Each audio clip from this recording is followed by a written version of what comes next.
11 de la mañana con 19 minutos en todo el país. Estamos en vivo y le vamos a dar la bienvenida a nuestra próxima invitada. Se trata de Sabina Alcarrás. Ella es psicóloga. Bienvenida a la mañana del 11. Muy buenos días a todos y muchas gracias por la invitación. Un placer que nos acompañes. Bueno, para hablar del lanzamiento de la tercera temporada del podcast Conscientemente, que es una herramienta gratuita para la salud mental. Ayuda a proteger la mente, el cerebro y el cuerpo del estrés, la ansiedad y el pensamiento negativo. Todo esto para todas aquellas personas de repente que no pueden acceder a pagar una terapia. Lo hemos hablado muchas veces aquí, no solamente la problemática de la salud mental, sino el acceso que las personas tienen a los profesionales que trabajan en la salud mental, que es allí tenemos una brecha muy nociva, porque tenemos mucha gente, un problema de salud mental muy grave en nuestro país, y tenemos mucha gente que no puede acceder a una terapia. Entonces, bueno, está ahí medio como en el limbo, ¿no? Esto es una herramienta, me parece fabulosa a priori.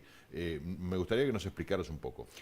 Cómo no, bueno, realmente el podcast, yo en lo personal soy usuaria de podcast y bueno, considero esto, que es una herramienta privilegiada para poder llegar a nivel masivo, para poder transmitir conocimiento, para, bueno, el que está del otro lado, el oyente, pueda captar esa información desde otro lugar, incluso hasta a nivel cerebral, activar otras zonas y otras áreas que habitualmente no las tenemos tan estimuladas, por así decirlo, ¿no? ¿Cómo hacemos para proteger la mente y el cerebro de, bueno, el estrés que está a la orden del día, todos los impulsos negativos, el tema de las redes que tienen su costado nocivo también? ¿Cómo hacemos para proteger nuestra integridad mental y emocional de todo eso? Bueno, en primer lugar, instaurar determinados hábitos, ¿no? Y cuidar también los hábitos como esto que traías, la exposición a redes, el tiempo de exposición, el contenido al cual nos estamos exponiendo, siempre saber y ser consciente de lo que es la realidad virtual y nuestra vida real, nuestra vida cotidiana. Y bueno, realmente allí es fundamental hacer esa diferenciación, primero a nivel cognitivo, a nivel de pensamiento, y luego siempre digo pensar qué objetivo tenemos cuando vamos a una red. Si es porque estamos aburridos, si es porque realmente no encontramos otra actividad que nos dé esa satisfacción y ese placer, si estamos buscando información, porque en realidad la red es una herramienta, ¿no? El tema es cómo nosotros la utilizamos y le damos ese uso. Por supuesto que como herramientas son muy positivas, nos permite la difusión, nos permite promocionar material de todo tipo. El tema es qué uso y qué utilización le estamos dando nosotros, ¿verdad? Entonces, a nivel educativo, a nivel de salud mental, por ejemplo, es una herramienta fantástica para poder nutrirnos y enriquecernos, ¿verdad? Porque muchas veces se piensa que solamente el contacto presencial, el cara a cara entre un profesional y un paciente eventualmente es eficaz, que a través de una herramienta como esta, un podcast, que bueno, el podcast de Sabina está en Spotify, pero como que bueno, no es lo mismo porque yo como veo reels o como veo historias o como veo tantas herramientas que me ofrecen las redes, es algo impersonal y yo necesito que el profesional escuche mi situación y que entienda mis casos y que me dé recomendaciones ajustadas a mi medida. Muy importante es que esto que traes, porque claro está que esto no sustituye un tratamiento psicoterapéutico y es algo que yo al finalizar cada episodio lo puntualizo, ¿verdad? Esto sí es una herramienta, es un disparador, si se quiere, para reflexionar, para acercarnos a determinada sintomatología, por ejemplo, para identificar, bueno, esto realmente me pasa a mí. Yo probé estas recomendaciones que está planteando aquí la profesional, entonces por supuesto que no lo va a sustituir, pero sí, bueno, es acercar esa herramienta, como tú decías al inicio, quizás a aquellas personas que no pueden acceder a psicoterapia o que no están afín a realizar un proceso psicoterapéutico, porque hay que tener disponibilidad de tiempo, ¿verdad? Disponibilidad emocional para abrirse con un profesional y contar su problemática, su historia. Entonces, bueno, la idea es que oficie de disparador, ¿sí? Y te cuento además que está diagramado y estructurado para que sobre cada temática la gente pueda tener un desarrollo, una base teórica mínima sobre esa temática y al finalizar siempre dejo recomendaciones clínicas, ejercicios prácticos, sugerencias, porque justamente la idea es que la gente se lleve ese aporte de valor, que diga, bueno, sí, me identifico con estos aspectos, con estos síntomas, pero luego, ¿qué hago con todo esto? Bueno, allí siempre al finalizar dejo esas sugerencias para hacer en casa, que, como decíamos, no va a sustituir una psicoterapia, pero sí te va a dar determinados lineamientos o herramientas para poder realizar. ¿Qué recomendaciones o qué piques ¿qué tips podrías dar para manejar los pensamientos negativos que nos atormentan, que muchas veces se transforman en rumiantes porque van y vuelven una y otra vez, que nos quitan el sueño, que nos quitan la atención durante el día? ¿Cómo hacemos para manejarlos? Fundamental el manejo del pensamiento, porque justamente a partir del pensamiento va a venir nuestra emoción y cómo vamos a reaccionar y nuestra conducta en la vida. Entonces, fundamental primero esto que traes es diagnosticar, bueno, yo tengo un pensamiento negativo, tengo un pensamiento catastrófico, estoy siempre anticipando cuestiones negativas o que me va a ir mal. Bueno, lo primero es el diagnóstico, como siempre. Y después el tratamiento, bueno, es sobre ese pensamiento parar. Hay una técnica que se llama stop del pensamiento, justamente, que es parar con eso y reformularlo, ¿no? Entonces, le vamos dando batalla. No es fácil, es una tarea de cada uno en casa, diaria, pero sí le vamos dando batalla a ese pensamiento que, ¿cuál es la característica del pensamiento negativo? Rápidamente empieza a fagocitar nuestra vida, ¿no? Va como ganando terreno, ganando espacio y de pronto estamos con una obsesión, ¿no? Como decías, con un pensamiento rumiante que nos invade y que no nos permite tener una calidad de vida buena. Entonces el stop del pensamiento, que así se llama la técnica, es realmente muy eficaz cuando identificamos que existe ese tipo de pensamiento tóxico y justamente lo que hacemos es va disminuyendo la intensidad y la frecuencia de ese pensamiento. El otro día alguien decía, bueno, lo que hay que hacer es darle una orden al cerebro en el contexto de ese stop con una orden negativa, o sea, una orden contraria a ese pensamiento negativo. Hablarle firmemente, ¿no? Hablarnos a nosotros mismos y darle una orden clara a nuestro cerebro para corregir ese pensamiento. Pero bueno, eso es eficaz, no es eficaz, porque hay gente que es bastante, de alguna manera, descreída de ese tipo de cosas y que, bueno, dice, no, pues yo por más que dé una orden, capaz que en el momento lo logro, pero inmediatamente otra vez me aborda ese pensamiento. En realidad pasa por cambiar el estímulo. ¿Qué pasa? El pensamiento tiene que ver con algo neurológico, ¿no? Entonces, si nosotros estamos con un pensamiento negativo en este momento y yo te cambio el estímulo, te digo, móvete, mirá hacia otro lugar, mirá tal color, tu cerebro rápidamente va a cambiar, ¿no? Porque estamos cambiando el estímulo. Entonces, esa es una parte del stop del pensamiento. Siempre le digo al paciente, bueno, cuando invaden, el cerebro se ve invadido con estos pensamientos, bueno, movete, decí, basta, es algo, un cambio que tenemos que hacer, cambiar el estímulo a nivel neurológico, ¿sí? Te vas a tomar una ducha, comes algo, haces otra actividad como que refresca el cerebro y después volvemos. Obviamente que tenemos que tener un menú de conductas, de actividades para hacer en ese stop, porque en una persona que tiene un pensamiento rumiante, que tiene una obsesión, esto es constante. Claro, Por supuesto que si es necesario, permíteme esto, y si estamos ante un pensamiento demasiado obsesivo, a veces necesitamos un fármaco, ¿no? Necesitamos la ayuda de un psicofármaco, un químico que vaya rápidamente a disminuir esa intensidad para luego con psicoterapia poder poner en práctica, por ejemplo, esta herramienta del stop en forma más tranquila.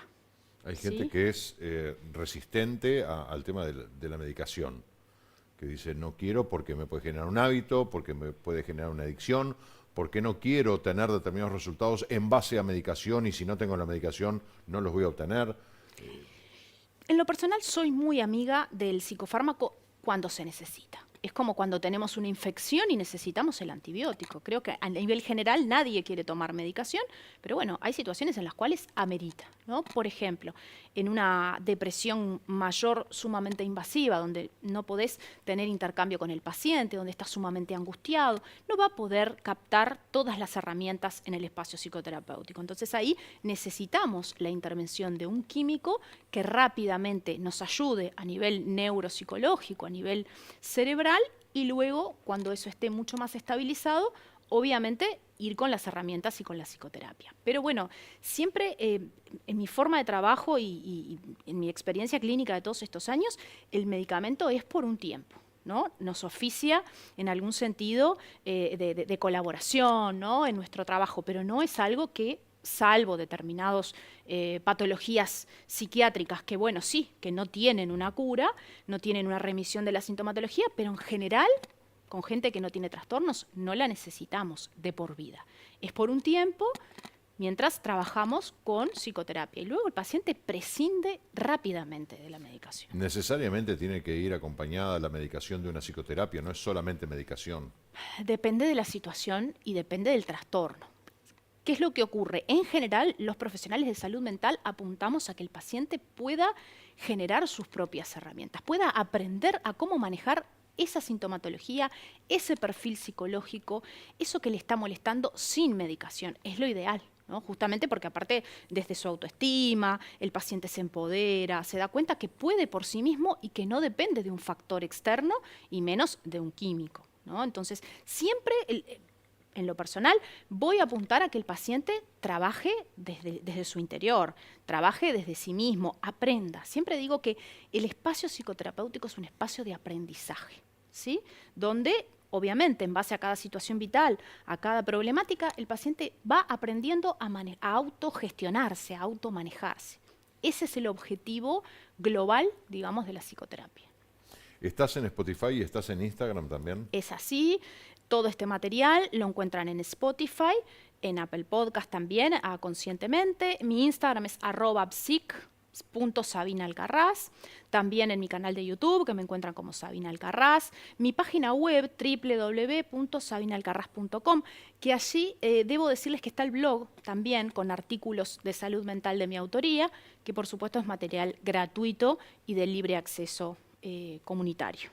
La gente de repente puede ver un podcast, escucharte, leerte y decir, quiero hablar con Sabina. Necesito, más allá de repente agendar una consulta profesional, pero necesita evacuar alguna duda o mirá, escuché un podcast tuyo que la verdad que era, no sé, me sentí súper identificado, identificada.